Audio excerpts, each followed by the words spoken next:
ఒక ఊళ్ళో 7గురు దొంగలు జట్టుగా ఉండేవాళ్ళు. ఒక రోజున వాళ్ళు ఒకానొక భాగ్యవంతుని ఇంటికి దొంగతనానికి వెళ్ళారు. ఆ 7గురిలో ఒకరికి డబ్బుల సంచి దొరికింది. ఇంతలో ఆ ఇంటి వాళ్ళు లేచిన అలికిడి అయ్యేసరికి దొంగలు 7గురు తలొక వైపు పారిపోయారు. డబ్బు సంచి దొరికిన దొంగ ఒక అడవికి చేరుకుని ఆ సంచి విప్పి రూపాయలు లెక్క పెడుతూ ఉండగా దొంగల జట్టులో ఉన్న రెండవ దొంగ అతన్ని చేరుకున్నాడు. సంచిలో ఉన్న రూపాయలు వాళ్ళిద్దరూ పంచుకుంటే 1 రూపాయి మిగిలింది. ఇంతలో మూడో దొంగ వచ్చాడు. అప్పుడు వాళ్ళ ముగ్గురు పంచుకోగా మళ్ళీ 1 రూపాయి మిగిలింది. ఇంతలో నాలుగో దొంగ వచ్చాడు. ఆ నలుగురు పంచుకోగా మళ్ళీ 1 రూపాయి మిగిలింది. ఇంతలో ఐదో దొంగ వచ్చాడు. ఆ 5గురు పంచుకోగా 1 రూపాయి మిగిలింది. తర్వాత ఆరో దొంగ వచ్చాడు. ఆ 6గురు సమానంగా పంచుకున్న 1 రూపాయి మిగిలింది. ఆఖరికి 7వ దొంగ వచ్చాడు.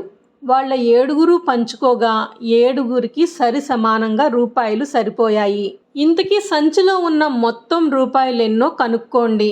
ఇక్కడితో వీడియోని ఆపి పెన్ను పేపరు తీసుకుని దాని మీద లెక్క వెయ్యండి.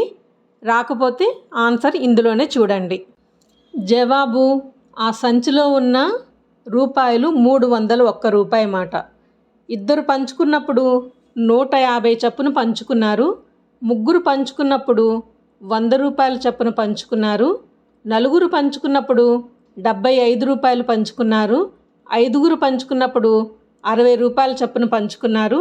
6గురు పంచుకున్నప్పుడు 50 రూపాయల చప్పున పంచుకుంటే వాళ్ళకి 1 రూపాయి మిగిలింది.